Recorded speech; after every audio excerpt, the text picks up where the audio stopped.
we are actually heading towards some of the last topics on the engineering economy side.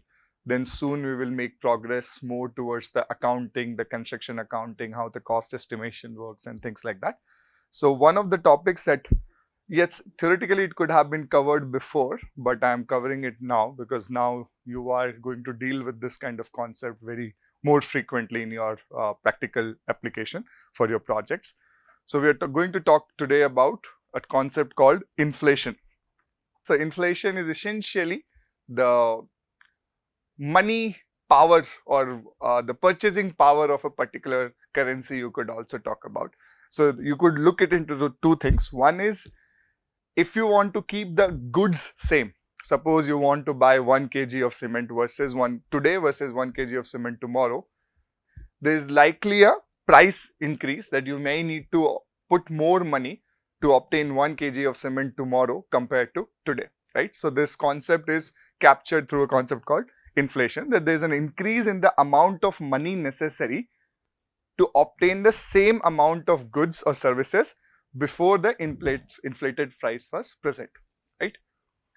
Or alternatively, it is defined as the purchasing power or the buying power, in a way that it measures the value of a currency in terms of quantity of goods or services that 1 unit of money could buy, right? So either if you were able to buy 1 kg of cement at say 100 rupees in year 1, and now you are able to buy 1 kg of cement in 110, there are two perspectives to look at. One is the price of 1 kg of cement has increased by 10%, or you could say that in 1 rupee you could earlier buy 0.01 kg of cement, but now you are able to buy somewhere about 0.009 kg of cement, right? So the quantity that you could buy in the same unit rupee has gone down, or alternatively the price per unit of the good has increased. That's the kind of concept which is called inflation, right?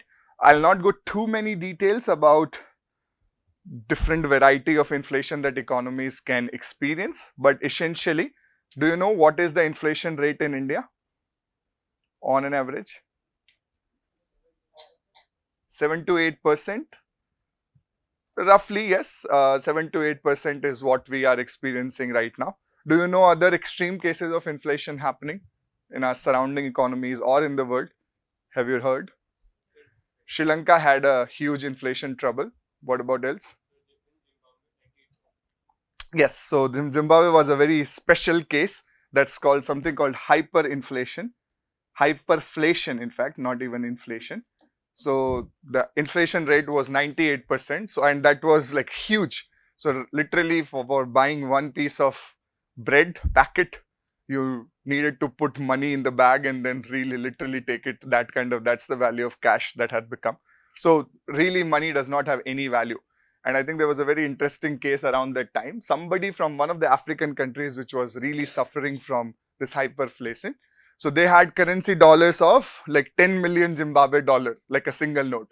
And one of the guy actually donated in one of the temples in India. And it became a national news that somebody gave $10 million dollars as a donation to one of the mandirs or the temples that we have. Later, they found out that this was worth some 1.5 rupees or 2 rupees in Indian currency. And then that became a news again that, okay, this is the funny thing. So it can. So sometimes the inflation can really go out of hand, especially it is largely dependent upon the overall macroeconomic conditions of a country in terms of how they are able to maintain the balance of their long-term borrowings versus short-term money that they have. Almost every neighboring country in India right now is experiencing some sort of really in a hyper, not towards the hyper, but really high inflation rates. On the other hand, you will have some other examples. For example, country like Japan, they have inflation rates somewhere about 1%, not even 1%, sometimes 0.1%, 0.5%, because prices more or less are same. Like at least in 5 years of my time that I spent there, I didn't think my cost of goods was increasing or decreasing. Whatever I could buy on day 1, still at the end of the day 5, almost same things I could buy in the same rupees that yen I was actually offering. So it is also governed by at what stage of growth you are. currently the country like India, which are rapidly growing, they have such kind of a range of inflation, but too high or too low, both are not good. Again, I'll not go into too much detail. This is not a macroeconomics course, but essentially it is a very important concept for you because it can affect the raw material prices and the cash flows for your projects, particularly for large infrastructure projects. Any inflation, even a small amount of inflation, can significantly alter the cash flow series that you might have, and accordingly the decisions you may need to make around whether to invest in a particular project or not. For example, currently I think globally, there is a crunch in silicon prices. Like in the quartz, the silicon material is so difficult to get. So everything electronic is becoming expensive and expensive. It's just not the price of electronics, because electronics are used, the sensors, the monitors, everything is used as a asset to produce more revenue for almost every business now. It also drives the price of everything else up, like all the other goods and services you might have been consuming. The petrol price, it's not the petrol price for per unit that you are consuming. You might be spending only for 10 kilometers in a day, and therefore it does not matter so much to you.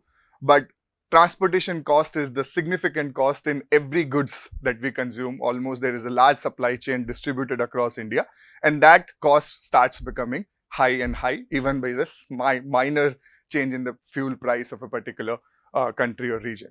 And same thing could happen for construction. If the petrol price goes up, if the diesel price goes up, your cement bag, getting that might become super expensive, particularly if you're working in really remote locations where the cement factory is much far away from the original place where it is being produced, or where it has to be consumed.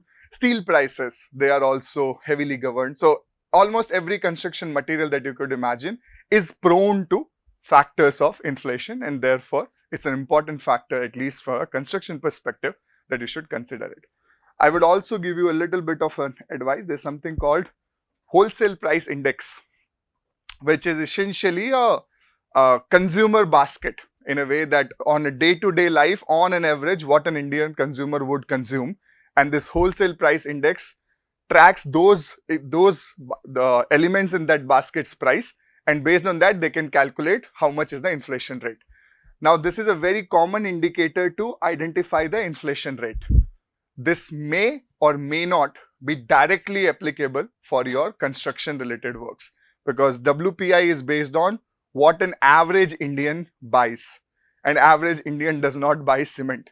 An average Indian, or even if it buys, it's very small portion, so that this index may not capture the exact inflation price that is happening for your raw materials. But on an average, this is something you could still use as an indicator to measure the inflation rate, right? This data is available by government. They release it every quarter, sometime even more sooner. So you could estimate these on an average, what's the inflation rate based on the historical trends of these data. There are also more industry specific baskets. So for example, if a manufacturing industry has to account for inflation rate, they will identify, okay, what are the components that on an average average manufacturing industry consumes. They track the prices of them, and based on that they can calculate more specific indexes that could be relevant to that particular industry. So I don't think if we have anything specific to construction as such, but typically we rely on WPI to measure the inflation rate in an economy, and then we use that in our analysis. Okay. So again, there could be many factors. Cost of fuel, the energy, all these could indirectly drive the cost of your raw materials, and therefore you might feel the pressure of the inflation. And in a long-term economic analysis, the effect of inflation can really be significant, and that's something that I just wanted to highlight. Particularly, if you have a possibility to use this in your projects, try to get the number estimations and see if inflation is an interesting factor for your projects. Okay. So how to handle? It's more or less a very similar concept. In occasion, most of the time you might not even need to cater for it explicitly, but just in case you are needed, I'm going to give you some explanation of the things, right? So there are two terms essentially. This formula we have already looked at before, but amount in period T1 is equal to amount in period T2 divided by the inflation rate between period T1 and T2. Okay, this is the formula. What do each of these terms actually mean? So the amount in period T1 is called the constant value dollars, or today's dollars. Dollars just because we are dealing dollars as a currency, but essentially you could call it constant value rupees or today's rupees. Okay, and amount in period T2 is called future dollars or future rupees in that sense, right? So the relationship between the constant value dollars or the present dollars is equal to future dollar divided by the rate of inflation between those periods, right? This is more or less the same formula that we used when you to do the calculation of the interest rate and 1 plus I plus n to the power formula that we had started with, and also the equivalent interest rate concept that I had explained to you, how on a compounding period, per compounding period divided by the number of compounding period, that kind of a formula this is essentially deriving from. And if F represents the inflation rate per period in a particular period that you are giving, and N is the number of periods that have passed between the T1 and T2, this general formula holds true, which is constant value dollars equal to future dollars upon 1 plus F to the power N. You could also, in again notation wise, just the notation wise, this is equivalent to your formula that we have already been seeing so far. So nothing unique, nothing very new about it. It's essentially the same. I'm just trying to introduce a specific component and therefore this notations. Make sense? So your constant value dollars are equal to your future dollars divided by 1 plus F to the power N. N is the number of period, F is your inflation rate, future dollars is what you will sometime be given, constant values you are converting into today's price, right? So then there could be two or three interesting things that can happen. Sometimes you are given real interest rate or inflation free interest rate, which we have been using. The concept this is the concept that we have been using so far, that we are talking about real or inflation free interest rate, which is again denoted by small I. So this is the rate at which interest is earned when the effect of changes in the inflation have been removed. Okay.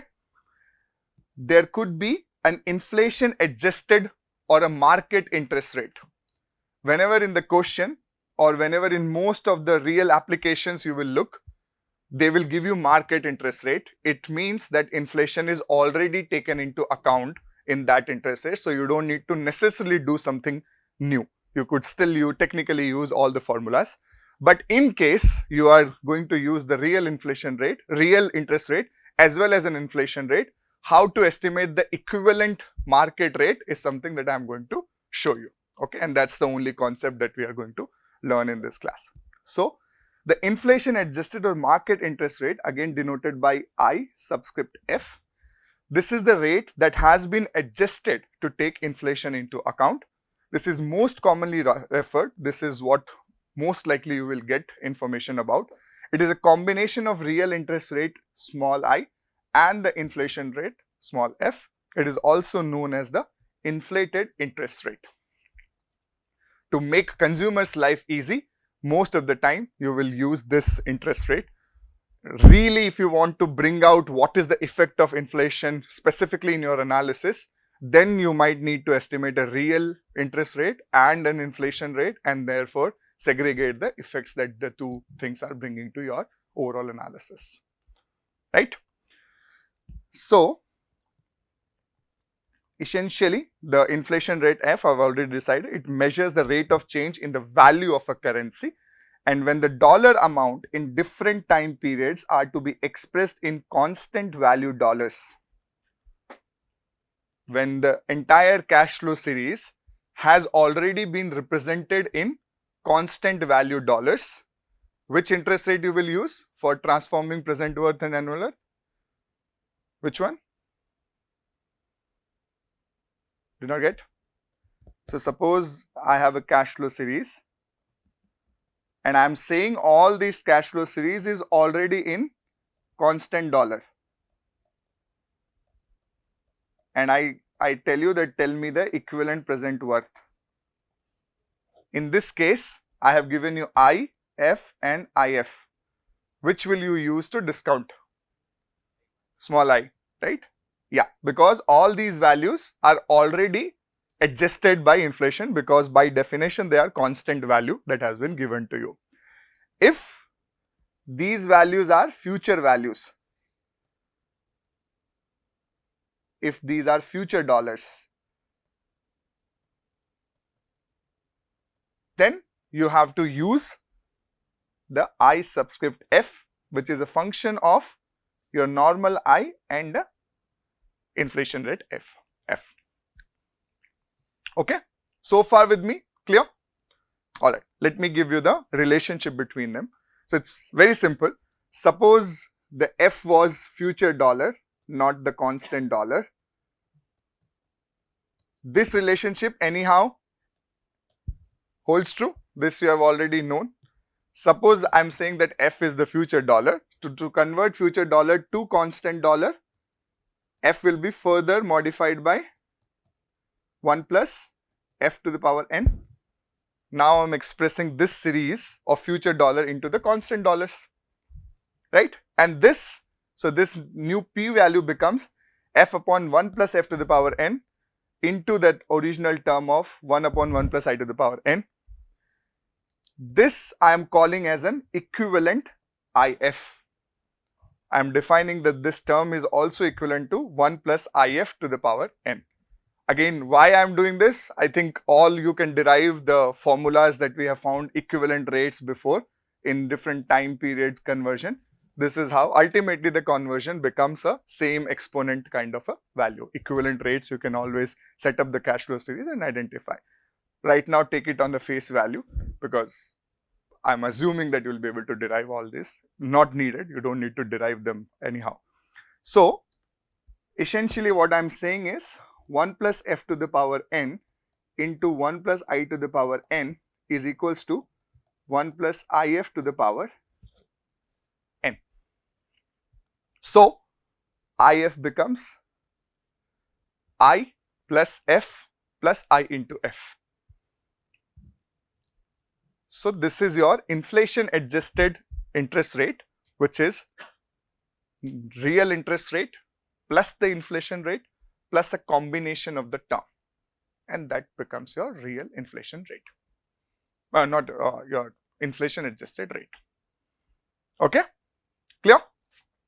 And it can have significant impact, and let me show you how. Forget this diagram for a bit. Forget this right now. Let me try to draw it here. Suppose you have $5,000 today. Okay, I have given you interest rate of 4% and a real interest rate of 10%, right? So, what will be the future worth of this particular 5,000 today, tomorrow? What will be the future worth tomorrow? So, there will be a component of 5,000 into 0.1, and since we are also dealing with an inflated price, you will, if you wanted to buy something tomorrow which is equivalent to 5,000 rupees today, the amount that you will have to pay is this much. What is this value? Can you give me? 5720. Already 5720. Okay, yeah, fine. Then 4 years down the line, what will be this value? 5,000 into 1.1 to the power 4 into 1.04 to the power 4. This is 5,720, right? What will be this value? 8564. Okay. Now give me just this 5,000 into 1.1 to the power 4. 7320 point something something, and give me this value just without the 1.04 term. 5,500. Yeah. So you see, just a 4% inflation rate without considering the real, and that impact actually gets accumulated really fast. So you can see the difference. It's almost what, 1,200 rupees in just 4 years. Imagine when you're dealing with a billion-dollar project, even a 1% inflation and 2% inflation adjustment in the rate can have a huge impact on your overall cash flow series. So I just wanted to make sure that whenever you are doing the calculation, either try to find an inflation adjusted interest rate, or if you think this is a really big factor, then you need to have a separate account, right? So for example, if you were to do a project in Zimbabwe, I would definitely make sure that you are doing a normal interest rate and a inflation factor, and doing the risk analysis on the inflation factor so that you know how sensitive it really is. Or equivalent, you can find an inflation adjusted interest rate and then try to do the analysis on that. So it can become, although it seems like just 1%, 2%, it can accumulate a really significant amount, and that's the only thing I wanted to highlight. All right, so you are clear. The inflation adjusted interest rate is I plus F plus I into F. This diagram also shows the same thing. This diagram essentially shows in a present worth format. So the $5,000 present worth at 10% would be 3,415, but because of the inflation, it is the 5849's present worth that comes out to be 3,415, not the original 5,000, because there is additional 4% multiplication happening of that. So as you grow, this region is going to completely grow. Normal, you will be dealing with this, but now you have to deal with this depreciation in the value also, and that just keeps on increasing as you compound. Okay. So then, yeah, sometimes some variations of these problems can occur. Again, just to twist your brain a little bit, but most likely you will not be using these concepts, but essentially there could be different variations. Suppose there is a case 1, the actual amount of money accumulated at time n, or amount of money such that the purchasing power is maintained and interest is earned at the stated real interest rate. So your I is given, I am saying that your purchasing power is maintained. It means the inflation factor has to be accounted for. So in case that way, the future worth, if you want to calculate, you will use a IF value to discount this whole series, because I am saying that inflation power has to be maintained. The purchasing power of the actual amount accumulated in time n, but stated in today's constant dollars. So when I'm saying that purchasing power has to be maintained, but I want you to report the values in constant dollars. So the purchasing power maintained is this IF factor, but then you again discount this by 1 plus F just to convert those future dollars into the present dollars. Again, logically you will never do this. Conceptually, so that you understand what is happening, what is the future dollar, what is the current dollar, and what is the interest rate impact on it. Okay. And then the case 3, number of future dollars required at time n to maintain the same purchasing power as today. That is, inflation is considered, but interest is not considered. In that case, only the inflation factor is there. The real interest factor is not accounted in this. Right? You could also ask, sir, that when we originally started, you said that I already includes impact of F, and that's true. In most logical situations and most real situations, you will never be able to easily estimate the real interest rate. You will be most likely be adjusting the inflation adjusted interest rate, because every investor also makes these adjustments on their own on what they anticipate the inflation is going to be, and therefore it is kind of taken into account. But then for economic purposes, you can also estimate the real interest rate, and that can help you get a more precise answer, especially when the inflation is a risk factor that you want to specifically evaluate. Okay. All right. So with these two, this new concept of inflation, you can definitely. So we'll go to the final engineering economic principles, and as I was mentioning in the beginning of the class, is that this is the last topic from an engineering economic analysis perspective. From now onwards, after this topic onwards, we'll start moving to more of cost estimation on the construction projects, and then financial statements, the asset and the balance sheet, the profit and loss statements, how to make them, how to read them, those kind of accounting side of the business. We will start going into that discussions a little bit more. But from a more hands-on analysis perspective, this is the last topic, but one of the most toughest topic to understand. Okay, so that's why I kept it to the last. So this decision or this engineering economy concept is related to a decision called replacement or retention. The idea is that you have a machine that you are using, you know its costs are changing because its operating cost might be increasing, it is getting older, things like that, and there is an alternative which is available in the market. So your decision is whether you replace in the next year. Should you continue to use the same machine or should you replace it with a new one? Okay, that's the kind of decision you make in this particular thing. And what to do with the older equipment? You could maybe sell it, you could actually throw it, you could salvage it, things like that. So essentially the decision is, you have a piece of machinery that is getting older. Should you continue to use it for one more year or should you replace it with a new alternative right now? That's the kind of decision you are making. You make it yearly on yearly basis. Why do we make on yearly basis? Because the real prices of everything keeps on changing.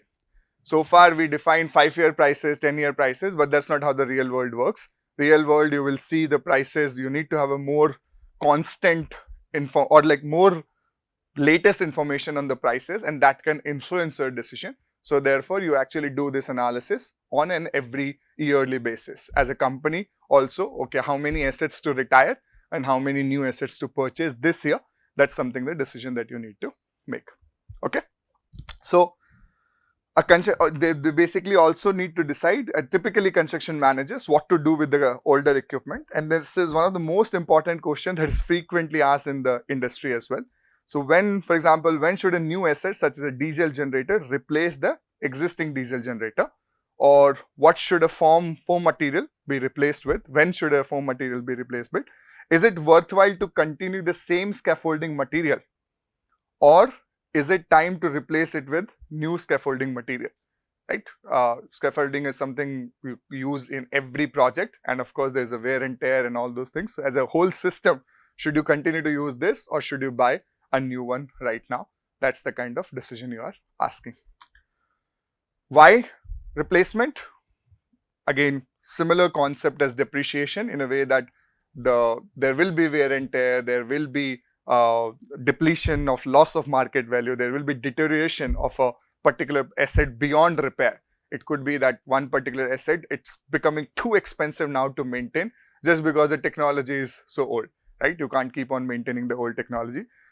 Maybe it could be possible that this machine is physically not even capable of running. Of course, if the machine is not even able to run, there's no point making a decision on whether to replace it now or not. You need to replace, there is no working, so there's no financial judgment there. But essentially, financially also, you try to make a sense. Assumption is that your machine is able to work, or at least the current performance level that you will get out of the current alternative is definitely equivalent to what the new alternative is going to bring, right? So that's the kind of assumption that both your equipments will be able to satisfy your functional needs. That is a must. If one of them is not able to satisfy your functional needs, then there is no point. Then this economic judgment does not even come into picture, right? So that's the idea. So the main decision that we are making is, should the asset currently being used be replaced now, or should it be kept for one or more periods? Okay, clear? So far with me, you are able to visualize the situation. Now the toughest part of this particular study is the convention and the notations that we are going to use. Very hard. It took me some time to write it in such a manner so that I can communicate to you, but let's start one by one. Okay, so the first term that is used in this replacement study, you already are familiar with: defender and challenger. What is the defender? What is the defender? The existing alternative that is already being in use. And what is a challenger? The new one that could potentially replace the existing one. So that's called the defender and challenger. You already know this. we do this analysis on annual worth basis. Okay, we don't do this analysis on present worth or something.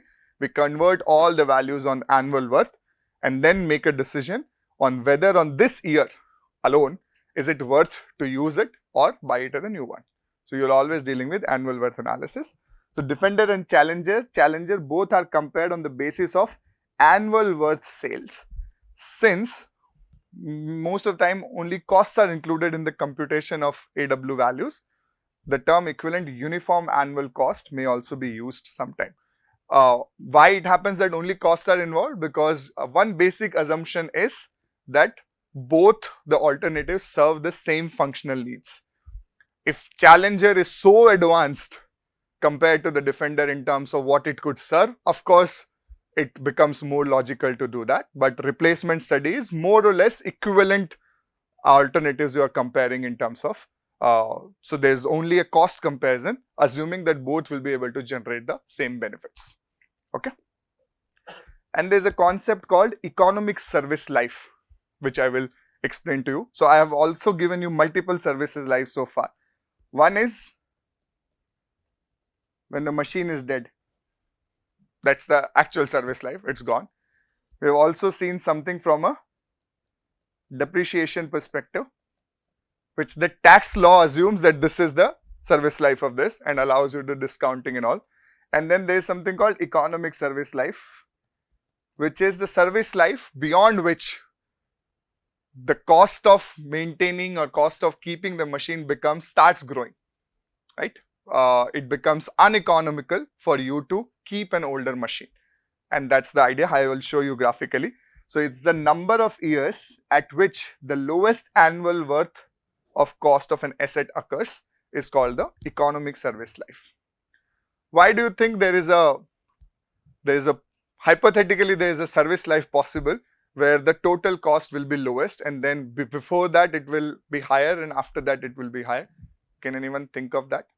So essentially the machine gets older, it requires more and more maintenance related expenses also. So there is as the life grows old, it will require more maintenance. So far in most of our analysis, we have assumed annual repairing cost which is equal. We have not taken the series kind of effects so prominently into account, but that happens. That's real world.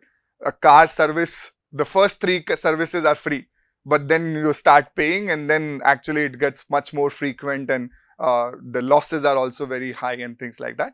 And as I mentioned initially, if the lesser number of years are there, the entire cost gets spread only for a small number of periods. So from a initial cost perspective, it's better to have a higher service life so that you can distribute the total cost over total number of years. But when you increase the number of service lives too many, then the average cost of maintaining, the annual maintaining cost starts increasing. So there is an optimal somewhere in between, and that's the point which is called the economic service life, is that beyond which it does not make sense for you to keep the machine, because then it will actually start costing more than it is costing today. Okay. So I'll show you that graphically. We'll come to this point again. But there are again some heavy concepts to be used in this particular study, and bear with me. There's a concept called Defender's first cost. Okay. Read with me. It represents the investment amount P used for Defender. Okay. But this is not the original amount that you spent to buy this machine. You could have bought this machine 10 years ago. This P does not correspond to the price of the machine 10 years ago. It corresponds to the price of the machine today. If theoretically you could sell this machine today, what will be its price? Because it's not fair to compare, because right now you are making decision. You can't compare it for what happened in the past. Maybe this machine was unnecessarily very expensive in the past. You can't put that analysis into the right now's decision making. Right now decision making is happening on the current value and the current estimates, not on what has happened in the past. Okay, so you remove that history. So in replacement study, the value of P is correctly estimated by the current market value of the Defender. if you could sell this Defender today, what will be the value you will be able to get out of it is the current market value. Okay. The estimated salvage value of the Defender at the end of a particular year becomes its MV at the beginning of the next year. Right? So since we are making decisions yearly, you can also guess that we need to estimate the salvage values and market value more frequently. That's why it's more real term basis compared to what we have done so far in our previous analysis. So you need to have a more realistic estimation of the current market values. Depending upon that, you need to decide whether it's worth to replace it or not. Okay. So its salvage value that you estimate just before the year end becomes its present market value at the beginning of the new year. So it's the transition given as the year passes by, there is no change in the price. And this thing happened to me. I ordered a laptop, precisely the Apple M1 Pro or something, whatever. The vendor gave me a price quote and he told me, sir, I cannot deliver before 3 months. Impossible. No stock. Same day, Apple announced launch of M2 Pro. I got my laptop in the evening with a 20% discount. So, if I would have taken the estimation of previous day, it would be wrong, right? But so, given there could be events that could have triggered the sudden price change and sudden supply, because now everyone is in the inventory shelling out mode. Earlier, they were still in the commanding mode. So, that's how it happened, and there could be a significant change. Idea is that you have a realistic estimate of the current market price, and that's what you are going to use for calculation of the present worth of the Defender. Okay. So if the Defender, again, there could be a case, in some cases it could be possible that Defender is so old that in order to derive the same functional value as the Challenger can offer, you might need to upgrade it. It's not fair to compare a old equipment which is not even as good to a new equipment which is very good, because it could be that the cost of Defenders are cheaper because it is not as good, because it is not able to serve as many needs. So in order to make sure that both the new Challenger as well as the current Defender will be able to serve the exact same needs, you may need to, in some cases, you may need to augment or retrofit the existing Defender, add maybe some gadget to it so that it enhances its capability and things like that. So that cost has to be included in the present worth, because that's a less money you are getting. If you were to sell it, you will not be able to sell it. Only if you put an upgradation, then only you will be able to sell it. So the actual selling price is that price minus the cost of that upgradation that you put. Right? Got an idea? So this is the Defender's first cost which you use for the analysis. And again, as I said, the book value, the current book value, the initial cost of the Defender has no meaning for replacement analysis. Book value is a purely tax purpose calculation. It does not represent the current market value. It is just for taxation purpose. If I give you book value to confuse you in the replacement study, you should not be using it. Okay. Similarly, doesn't matter what your initial cost to buy this thing was and accordingly you had set up a salvage value formula estimation, doesn't work.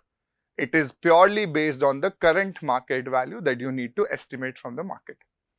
Okay, clear? Challenger's first cost. Challenger is the new piece of equipment which is challenging its position. How to estimate its first cost?